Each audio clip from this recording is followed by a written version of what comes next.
Okay, guys, welcome to week 2 of Intro to Game Storytelling. Thanks for coming here. As I said last week, we're gonna start just covering like a game every week and showing off like some specific ways that games tell stories. So this week's game, if you were looking earlier, is Undertale. And everybody sort of has an opinion on this game. Some good, some bad. Usually good. But I'm not really here to tell you like, oh, is it good, is it bad? Like I said last week. I'm just here to tell you how does it convey its story, how does it convey its characters through what it does. And specifically for Undertale, we're not going to talk about the whole, like if you've played Undertale before, the whole overarching, like, saving versus killing people mechanic. Because it's kind of like, you could go on forever about that, honestly. Because there's a lot to unpack there. What specifically we're going to talk about is, first, Undertale. And I chose Undertale because, well, most of you guys know it. I would be surprised if you didn't know it at this point, considering how popular it is. And I chose it for the fact that it uses its mechanics very well in both showing off the personality and the plot of the story. So just like I'm not gonna go in like, oh, this character is so good or so bad or whatever. It's just it's very good at using its mechanics. And so first off, I'm just gonna talk about we're basically just gonna go over the bosses right now. So Papyrus. So like the first moment you see him, he's kind of like, oh my gosh, a human, and like sort of playing games with you. He's like like he has this puffed up ego about like, oh, I'm gonna beat you, human. And when you get into the actual boss battle with him, when you get into like the actual like battle mechanics, you get the sense of like he's not really a fighter, but he's fun. He's there. He's a member of the Royal Guard, except he's only on there because there isn't anybody else. So it kind of manifests itself in stuff like his attack patterns, right? So his attacks are all very slow. You can see them coming from like a mile away. They just slowly come through the screen at you. And they have a bunch of like gimmicks. So like he has this whole like 10-turn buildup of, oh, I'm gonna hit you with my special attack. I'm gonna hit you, just wait one more turn. And then what the heck? The dog foils his plan. And it's sort of like enhances the feeling of he's a quirky character. He's not really meant to like he's not like stab you in the face type character. Like Undyne. Yeah. So it's a big contrast to like a lot of the boss immediately after him, like Undyne, where she immediately tries to murder you the moment she gets to. More typical, I guess, of what a boss would be like than he is. Yeah, so it sort of like defies the expectations and bends the mechanics of a normal battle, where like normally, like with the regular enemies, you just have stuff flying at you. Like sure, it's cute and whatnot, but it doesn't like expand the play area to encompass like a giant bone like just very, for funsies. It's like very comedic. Yeah, like it's there for fun, for funsies. Like that's the point of having him there, and that's the point of the mechanics, to accentuate that he's a funny character. He's a funny guy, even if he doesn't mean to. Next up, we have Metaton, specifically the sexy robot version of him. And what's interesting about this one is that you're never really, it completely turns the whole, oh, I'm fighting somebody on its head. Because the objective in this battle, instead of like, oh, I need to spare him until he's like, oh, I give up, or I need to punch him until he dies, the objective this time is to get a rating score of like 10,000. And it sort of like expresses the whole, he lives his life for entertainment type of personality, where everything you do, everything he does revolves around the ratings. So even equipping the glasses enhances your fashion and gives you bonus ratings. And if you goad him on, if you've been like, oh, I'm not going to get hit, then you get hit and you lose ratings because of that. Things like that.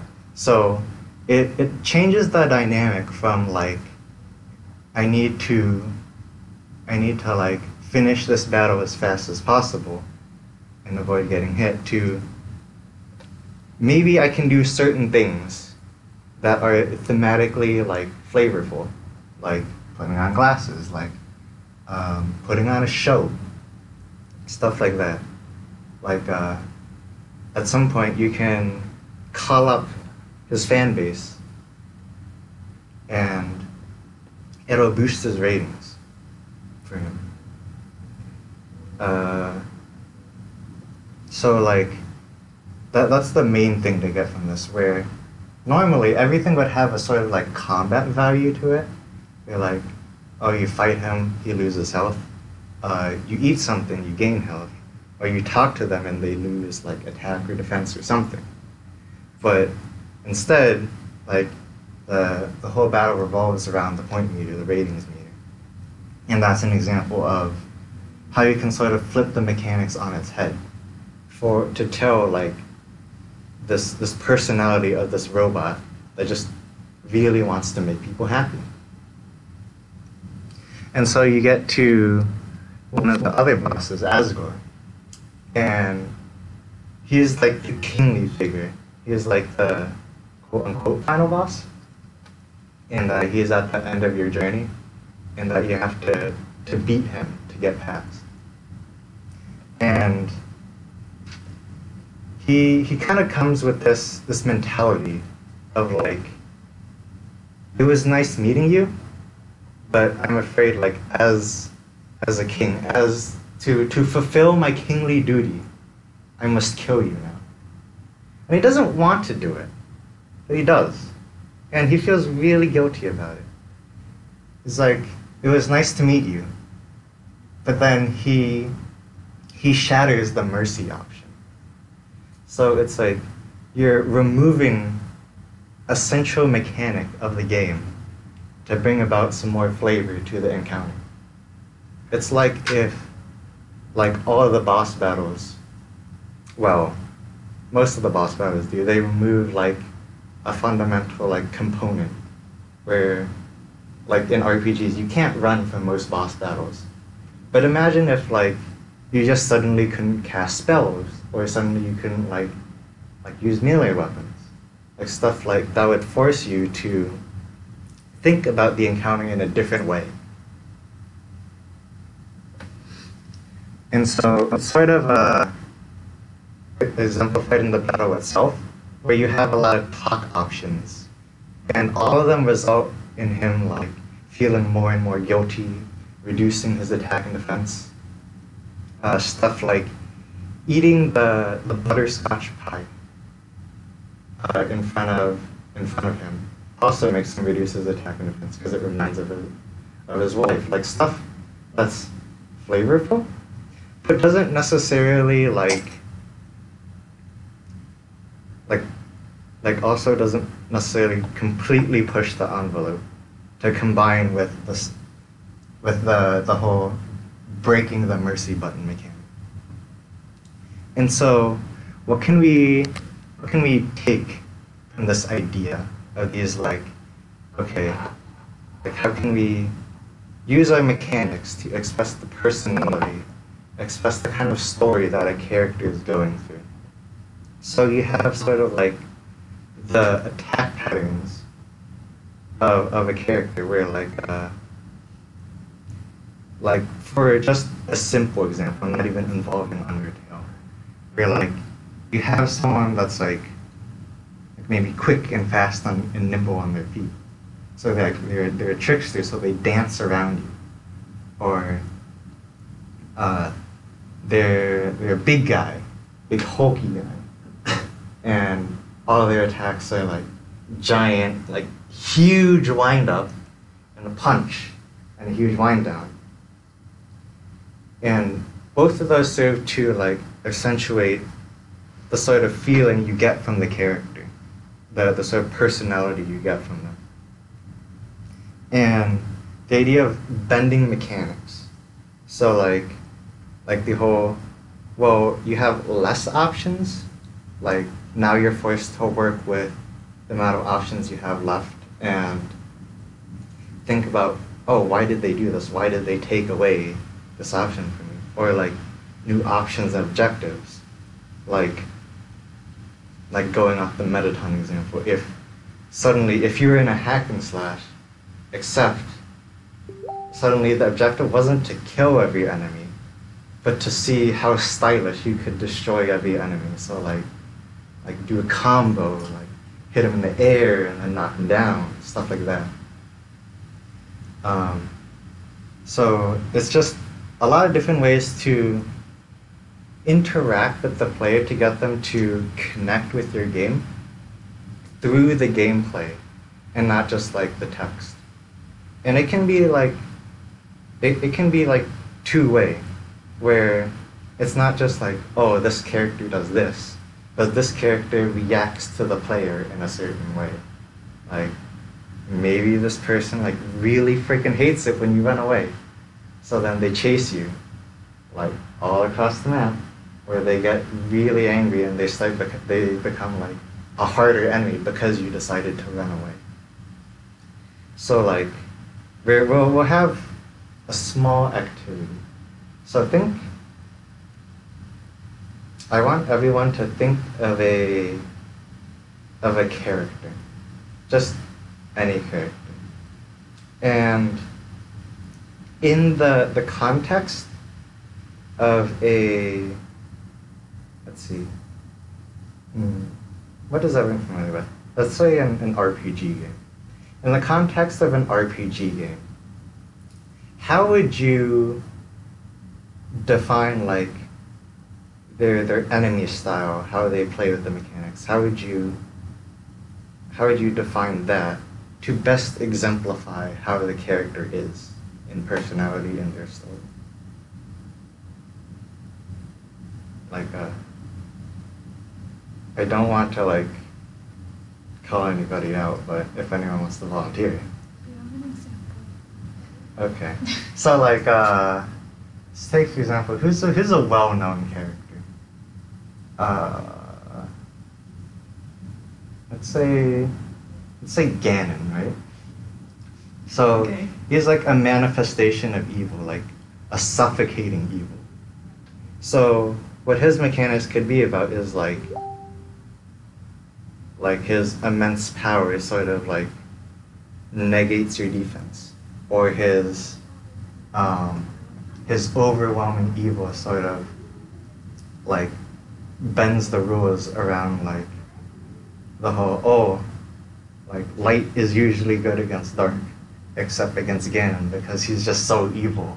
Well, I mean, for what I was thinking about, which I don't know if it relates to your question, but I was thinking about one of the bosses in Breath of the Wild, Koga Ninja. Yeah. That's like the ninja Koga thing. But his battle was like the most hilarious battle, like boss wise, I think, for me, because he was literally you literally use like his attacks against himself, which I thought No, like I don't know if that's bending the mechanics, but like you basically have to defeat him by like he's like throwing like balls at you, and you just have to like knock the ball onto his head, and he gets mad. He like the animation show that he's like mad about it. Yeah. And it's a very like goofy kind of ending to like the previous section where you had to like stealth your way across everything, but then you get to the boss and it's just hilarious. Yeah, It's like kind of goofy and stuff. it's like it's showing his goofy personality through the boss fight. Yeah. So I don't know if it's bending mechanics, but it like his attacks were basically showing off his personality. Yeah, it's like normally you wouldn't do like most of the bosses in Breath of the Wild aren't like that. No, they're not. They're kind of just like, oh, you gotta kill it. Yeah, it's sort of like bending the mechanics in a way that expresses his personality. So I guess we don't have to like frame it in an RPG. You can just frame it in whatever game style you feel would be most expressive for you. Because I realize it's kind of restricted. Yeah, I was thinking like, when's the last time I played an RPG? Yeah. Yeah. I was just thinking like with Ganon, if it's like suffocating evil, you could just go like really next level and think of something where it's like you're not necessarily fighting just a character model. He like turns into like a gas cloud, and then you're like cutting back the gas cloud to try and like find his heart or some entity inside of it that you need to like damage. Yeah. So he sort of just like envelops the entire gameplay arena, and then you're like sifting through him to try and find like the critical point. It's the Master Sword. Yeah. The Master Sword is cool. And it's sort of like that kind of thing is the kind of thing I'm looking for, where it's not the traditional style of like all the other fights. You're trying to come up with a new mechanic, a new thing, a new gimmick for that specific character to show off what they can do, what they are. Like, do you have an example yet? Do you know? I think of one.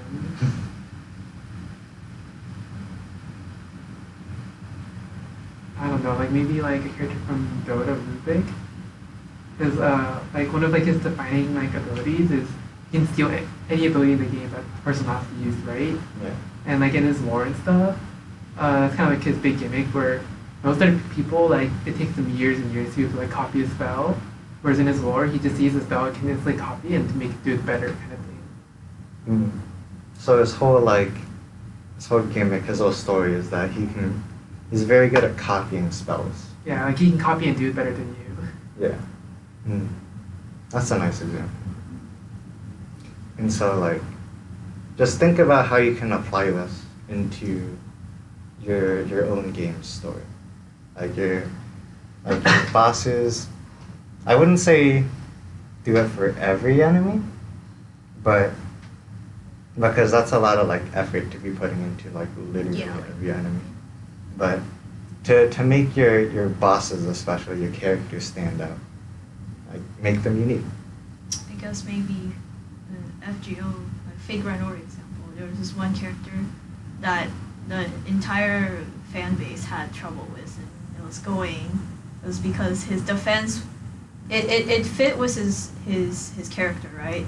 Like his defense was like buffed up like 50%. He had like so much HP.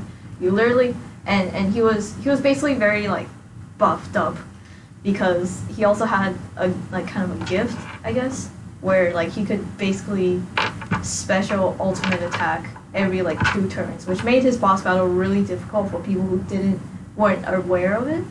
So I guess that was also a good example of like, oh, you can, when you're fighting this boss, you can tell that he's supposed to be super hard and difficult, and like all the bosses before him were like pretty easy. You just kind of like hit them and they died, but like he was like the step up and he was like the first like challenge that the game threw at you. Mm-hmm. So that was another example of you play with Geo. Yeah, that's fine. All right, and so the next idea I want to go with is creating sort of story moments, for lack of a better term, through your gameplay. In Undertale, has a good few of these in like sort of ending spoilery climax moments. So like after you defeat a Discord, for example, you met with this guy, Hello. this freaky ass guy, and the whole idea behind him is he's taken the souls of literally everyone, and then he's gonna take yours. And it's sort of like it cheats in his favor by being incredibly unfair and hard to dodge, in that all his attacks, all his moves have gigantic hitboxes, and you only have so much HP. And the whole idea is, alright, he's completely in control, and you have no power. And this sort of trope comes up a lot in games where like you're sort of at the mercy of this big bad boss. And it gives a feeling of like powerlessness. And a lot of times in game design, people talk about empowering a player, but there's also moments, especially story-wise, where it's valuable to take power away from them, to make them feel like they can't do anything for now. Because then it makes the payoff later so much better, in that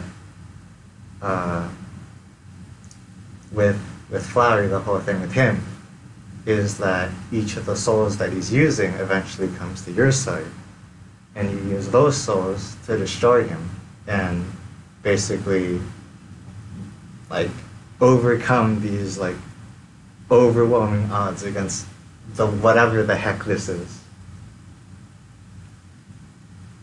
And it makes the moment of, wow, I destroyed this freakish monstrosity. It makes it that much better than compared to like, okay, I'm going into this boss, like, he's gonna be hard, but I can probably beat him.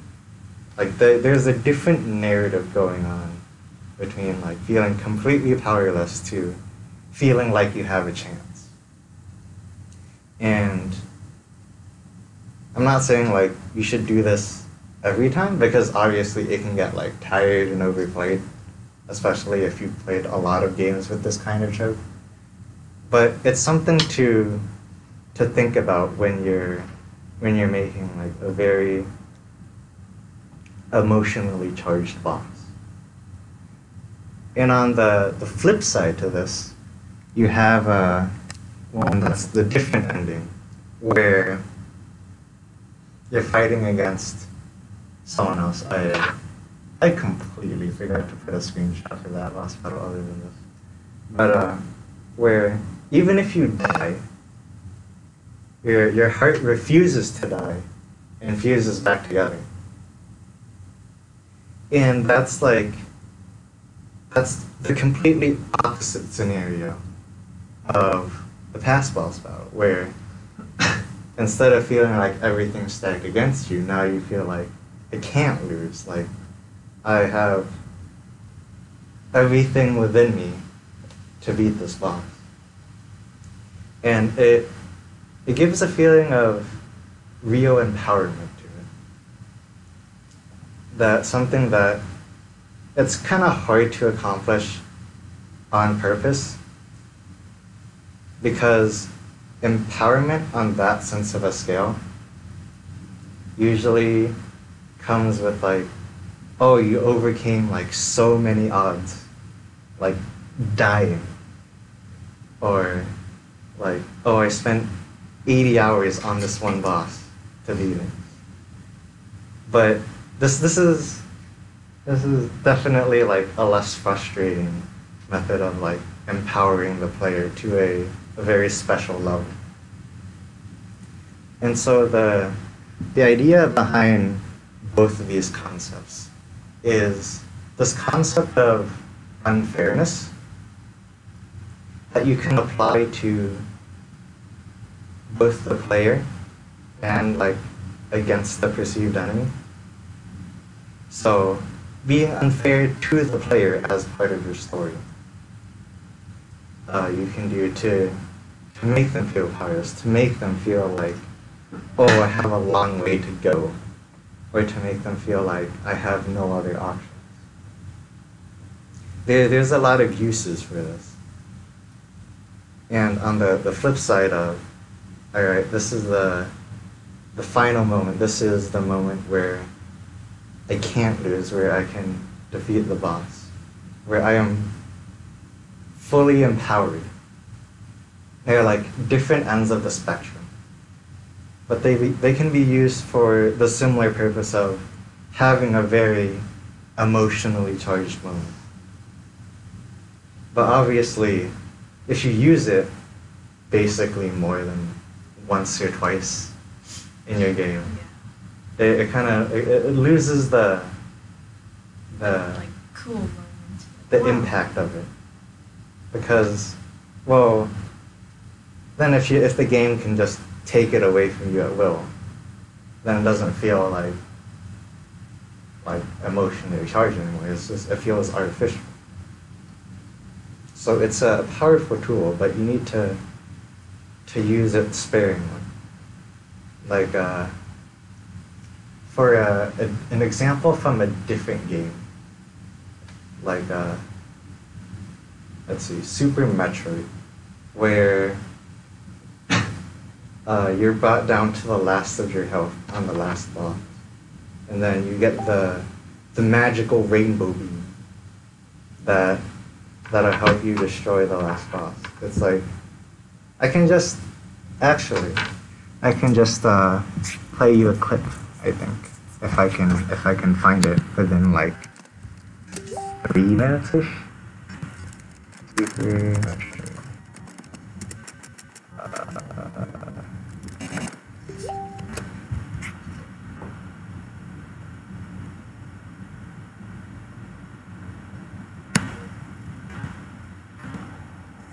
Yeah, so I will center this. And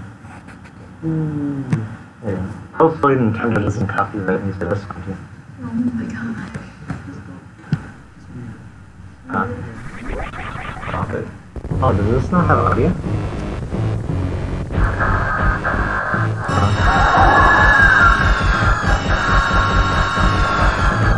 Let's switch to this one.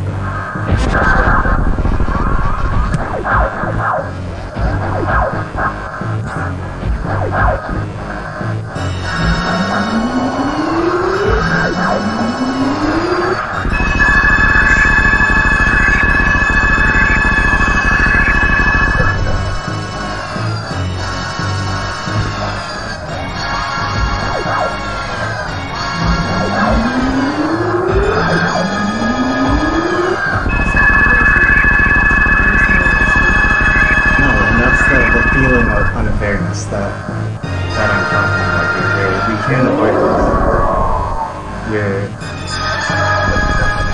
You basically feel powerless in this moment. Like at this point you've lost control.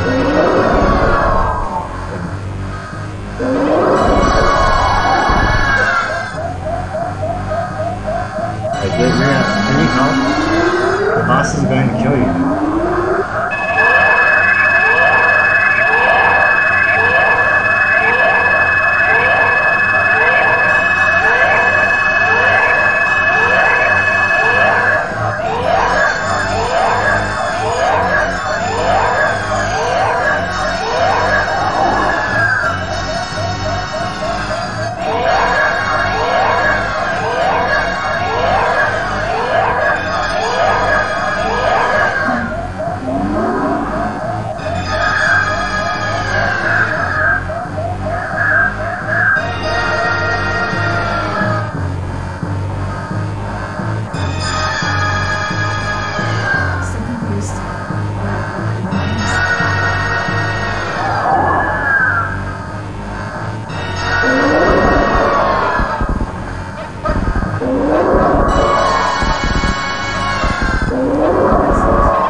always the boss.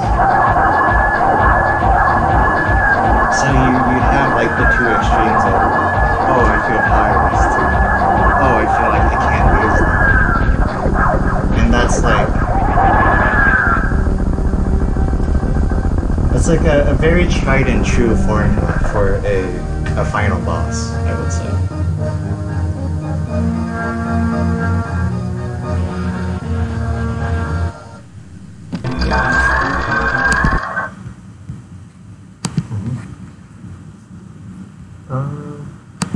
And that's all I wanted to cover today, really. You guys have any questions? Any comments? Oh, like one thing that kind of stood out to me about like the flowery boss, Yeah. like it was really different from other bosses because most of the bosses in Undertale were sort of black and white with pixelate style. Yeah. But then the flowery boss is like it stands out a lot because it's colored, you know, it's more sort of photorealistic kind of the leaves and stuff. Yeah. So just as soon as you see it, it looks really different from every other boss. It doesn't fit with Like- Undertale's art style. Yeah, like It's, up until like what you see till then, like it looks completely different. So like he's so powerful, but he's broken the reality of the game, and Yeah. he has assets he shouldn't have. Pretty much. There's a lot of like fourth wall breaking in Undertale that I didn't really want to get into, because being meta is kind of a hard thing to pull off well. Because You can't just be like, oh, what if we're in a video game? Haha. yeah, Yeah, it can come off as like really corny and cheesy, right? yeah. So it was a topic that I considered approaching, but as like the second week of a storytelling workshop, it's kind of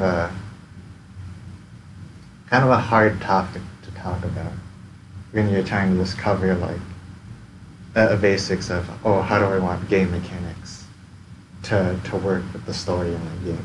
Yeah, I feel like that's been a popular theme though recently for like indie games and stuff.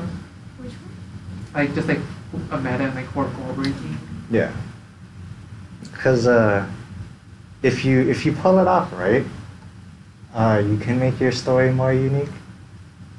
But if you don't pull it off, then it's kind of like it's kind of grating in a way.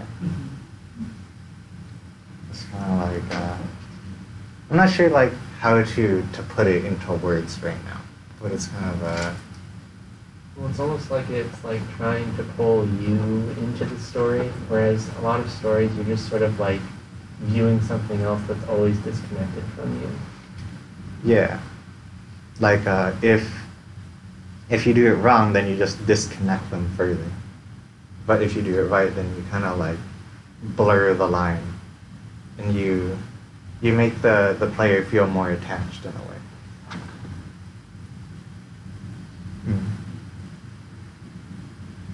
Anything else?